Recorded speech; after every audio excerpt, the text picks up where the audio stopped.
Hello everyone, welcome back to economics at ease classes. आज हम करने वाले हैं मोस्ट इम्पॉर्टेंट जो प्रीवियस ईयर क्वेश्चंस हैं which is related to money and banking unit 2। तो यहाँ पर हम कुछ न्यूमेरिकल क्वेश्चंस डिस्कस करने वाले हैं। तो स्टार्ट करते हैं हमारे फर्स्ट क्वेश्चन से। इस वीडियो को एंड तक जरूर देखिएगा और चैनल पर अगर नए हैं तो पहले चैनल को सब्सक्राइब कर लीजिए ताकि जितनी भी आने वाली न्यूमेरिकल क्लासेस की वीडियोज हैं जो कि हमारे पिछले सालों के क्वेश्चन पेपर्स हम जो डिस्कस कर रहे हैं वो सभी क्वेश्चंस आप भी अपने आने वाले एग्जाम्स के लिए प्रिपेयर कर पाए, क्योंकि ये क्लासेस आपकी प्रिपरेशन को और ज्यादा स्ट्रॉन्ग कर देगी। आपको खुद ही समझ आ जाएगा कि आपकी अभी तक प्रिपरेशन कैसे चल रही है। ठीक है, तो स्टार्ट करते हैं हमारे फर्स्ट क्वेश्चन से। फर्स्ट क्वेश्चन है हमारा, suppose in an economy primary deposit are ₹500 if the reserve ratio is 25%. Estimate the total deposit created and the total lending by the banking system. तो देखिए, मैंने क्वेश्चन को पढ़ने का एक तरीका सिखाया था। आप क्वेश्चन को पढ़ेंगे तो स्टार्ट कीजिए फर्स्ट लाइन से। फर्स्ट लाइन का फर्स्ट फुल स्टॉप या कोमा यहां तक पढ़िए। तो पहला है, suppose in an economy primary deposit are ₹500, यानी आपको प्राइमरी डिपॉजिट कितने का दे रखा है, 500 का। तो आप उसे लिख लेंगे, primary deposit is equals to ₹500। आगे के क्वेश्चन में लिखा है, इफ द रिजर्व रेशियो 25%, यानी रिजर्व रेशियो कितना दे रखा है, 25%। तो 25% कितना हुआ, 25% इज इक्वल्स टू 0.25। ओके, आगे का क्वेश्चन देखिए, estimate the total deposit created. तो सबसे पहले हमें टोटल डिपॉजिट क्रिएट कितनी हुई है वो एस्टिमेट करनी है। Then the total lending by the banking system, यानी टोटल लैंडिंग बतानी है बाद में। ठीक है, तो पहले हम निकालते हैं टोटल डिपॉजिट्स कितने हैं। तो टोटल डिपॉजिट्स निकालने का क्या फॉर्मूला था हमारा, total deposits is equals to 1 में LRR इंटू में 100। यही था, सबको याद है अच्छे से। तो LRR लिक्विड रिजर्व रेशियो है हमारा, तो यहां से हम रिजर्व रेशियो उठाएंगे 0.25। ठीक है, सो 0.25 इंटू में 100। तो आप इसको सॉल्व करेंगे तो ये आपका आएगा 2000। ये हो गया हमारा टोटल डिपॉजिट क्रिएशन। ठीक है, टोटल डिपॉजिट कितना क्रिएट हुआ, 2000 रुपए का। समझ आ गया यहाँ तक। ये हमने क्या निकाला है, हमारा टोटल डिपॉजिट निकाला है जो कि है हमारा 2000 का। अब इसके आगे हमें निकालना है total lending by the banking system. Total lend कितना किया बैंक ने। तो टोटल लैंडिंग का क्या फॉर्मूला होता है, total lending is equals to total deposit minus हमें क्या मिला हुआ है, प्राइमरी डिपॉजिट। ठीक है, देखिए प्राइमरी डिपॉजिट हमें कितना मिला हुआ है, ₹500, और हमने टोटल डिपॉजिट कितना निकाला है, ₹2000।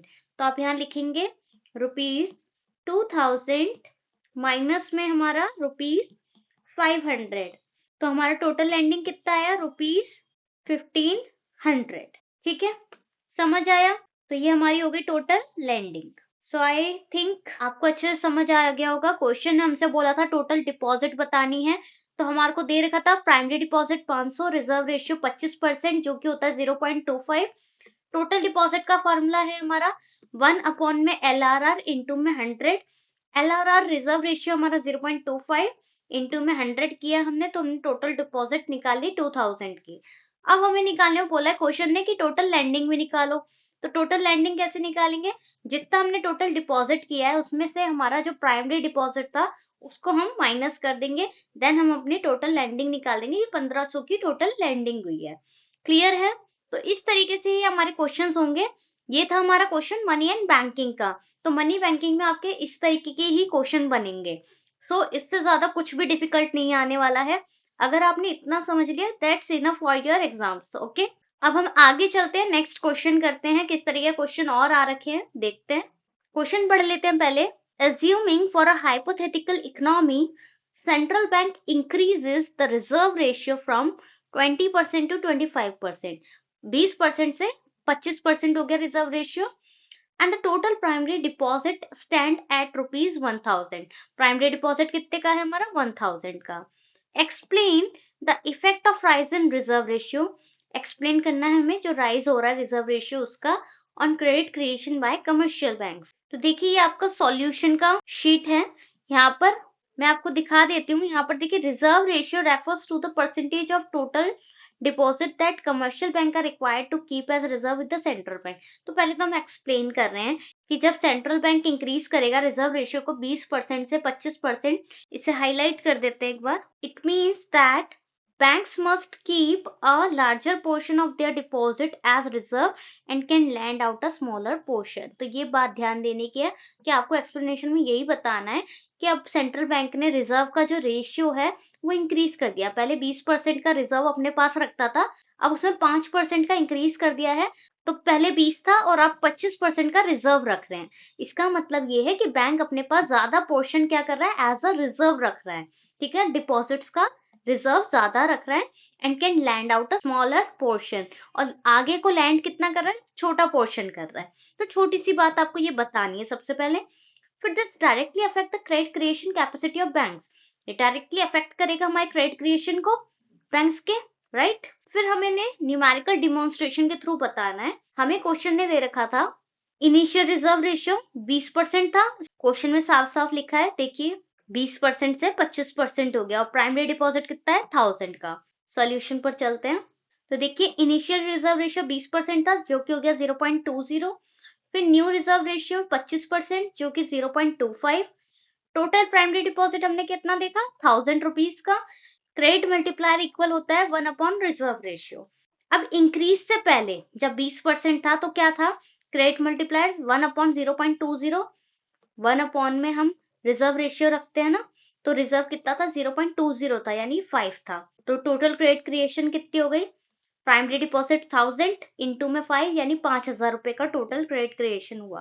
आफ्टर द इंक्रीज अब 25% का रिजर्व रखने लग गए बैंक अपने पास, तो क्या होगा, क्रेडिट मल्टीप्लायर निकालो 1/0.25, क्योंकि 25% है R2 हमारा, तो 0.25 लिखा हमने, तो हमारा ये आया 4। अब टोटल क्रेडिट क्रिएशन कैसे निकालोगे, 1000 का प्राइमरी डिपॉजिट है हमारे पास, मल्टीप्लाई में 4, जो हमारा क्रेडिट मल्टीप्लायर निकल के आया है जब रिजर्व 25% हो गया तब। तो ये हो गया हमारा 4000।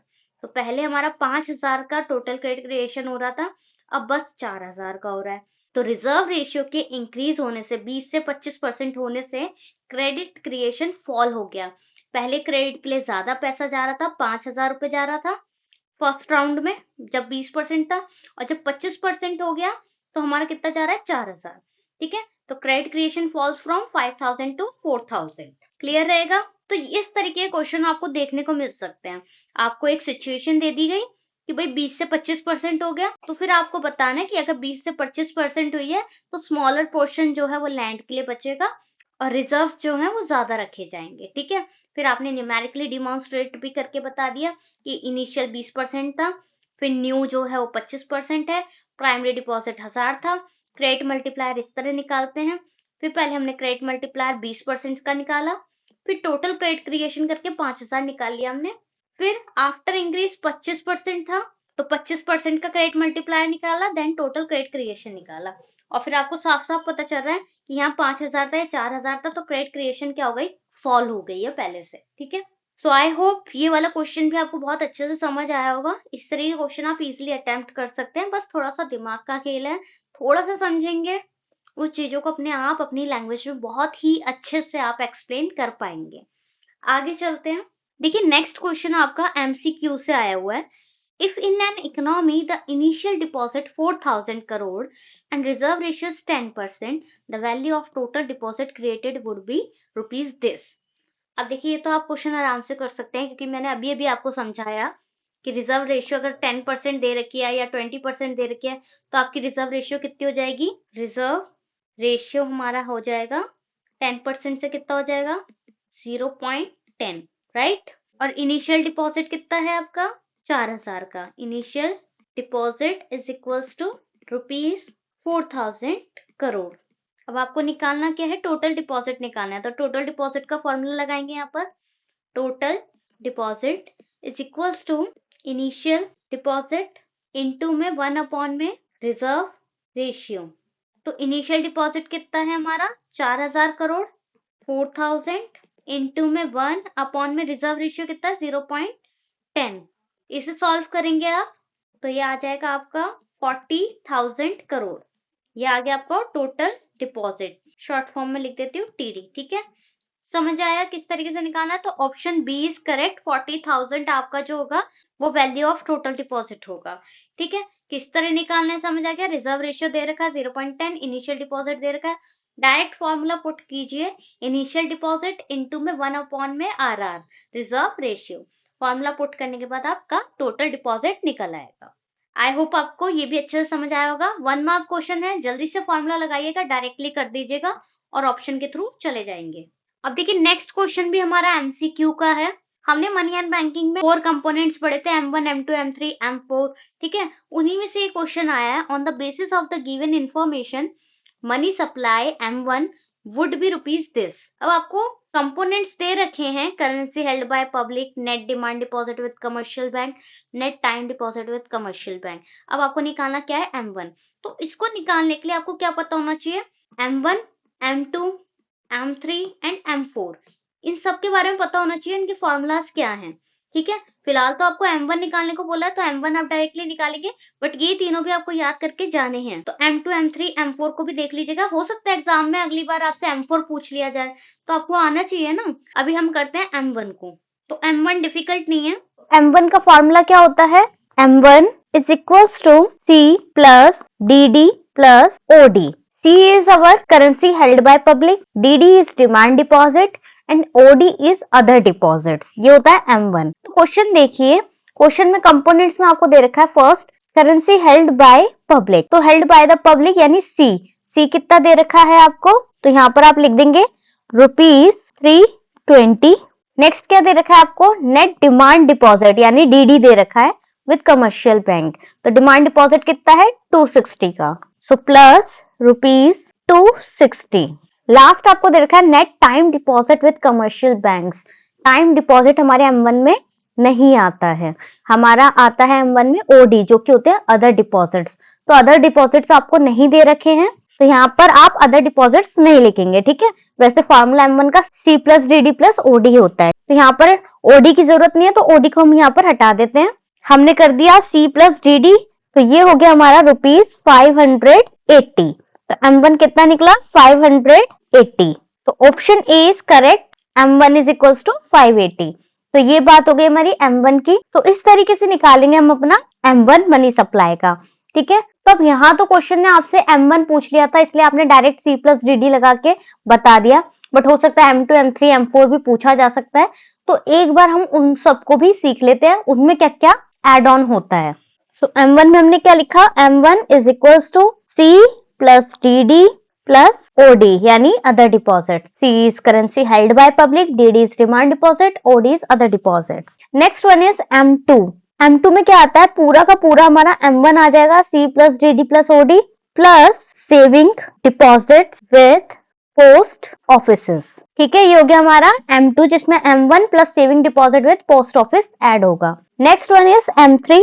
अगेन इसमें हमारा M1 ऐड होगा प्लस नेट टाइम डिपॉजिट, ये आएगा हमारे M3 में, जो कि अभी हमने क्वेश्चन में एक्सक्लूड किया था। देखिए यहाँ पर नेट टाइम डिपॉजिट आया था, बट वो हमने ऐड नहीं किया क्योंकि नेट टाइम डिपॉजिट किस में आता है? M3 में आता है, ना कि M1 में। ओके, तो M3 में हम उसे ऐड कर देंगे। और लास्ट है हमारा M4 जिसमें हम ऐड करते हैं M3, पूरा का पूरा हमारा M3 आ जाएगा, M1 plus net time deposit plus में total deposit with post offices excluding, यहाँ पर एक्सक्लूड किया जाता है हमारा NSC। NSC क्या है? National saving certificate. तो ये है हमारा M1, M2, M3, M4 सारे कंपोनेंट्स। तो इन सबको अच्छे से याद करके जाइएगा क्योंकि हो सकता है नेक्स्ट टाइम आपसे M3, M4, M2 इनमें से कोई क्वेश्चन पूछ लिया जाए। ठीक है, तो M1 का हमने एक क्वेश्चन ट्राई कर लिया, बट M2, M3, M4 भी आपको अच्छे से याद करके जाने, ताकि क्वेश्चन कहीं से भी आए आप इजीली उसे टैकल कर पाए। तो इसी के साथ आज का हमारा जो मनी एंड बैंकिंग का most important previous year questions थे वो सब हमने कवर कर लिए हैं, और साथ ही साथ हमने सीखा कि किस तरीके के क्वेश्चंस हमारे एग्जाम्स में पूछे जा सकते हैं। हमें मनी सप्लाई के बारे में पता होना चाहिए, M1, M2, M3, M4 पता होना चाहिए, हमें रिजर्व रेशियो के फॉर्मूलाज याद होने चाहिए, हमें टोटल डिपॉजिट निकालना आना चाहिए, इनिशियल डिपॉजिट मल्टीप्लाई में 1 अपॉन में रिजर्व रेशियो का फॉर्मूला याद होना चाहिए, साथ ही साथ हमें किसी भी हाइपोथेटिकल क्वेश्चन और सिचुएशन का आंसर देना आना चाहिए और हमें रिजर्व रेशियो के थ्रू टोटल डिपॉजिट निकालना और टोटल लैंडिंग अमाउंट निकालना आना चाहिए। तो इस तरीके के क्वेश्चंस आपके एग्जाम में पूछे जाते हैं। अगर आपने ये कवर कर लिए तो आपको एग्जाम्स में न्यूमेरिकल्स में कोई भी इश्यू नहीं आने वाला है। ओके, तो आपका कोई भी क्वेश्चन मिस ना हो, आपको सभी न्यूमेरिकल्स आते हो, उसके लिए पहले ही चैनल को सब्सक्राइब कर लीजिए और बेल आइकन प्रेस कर लीजिए ताकि जितने भी आने वाली न्यूमेरिकल क्लासेस की वीडियो है वो आपको इजीली अवेलेबल हो पाए। तो इसी तरह पढ़ेंगे और करेंगे अपने टारगेट को achieve. Bye bye, take care and all the very best for your exams.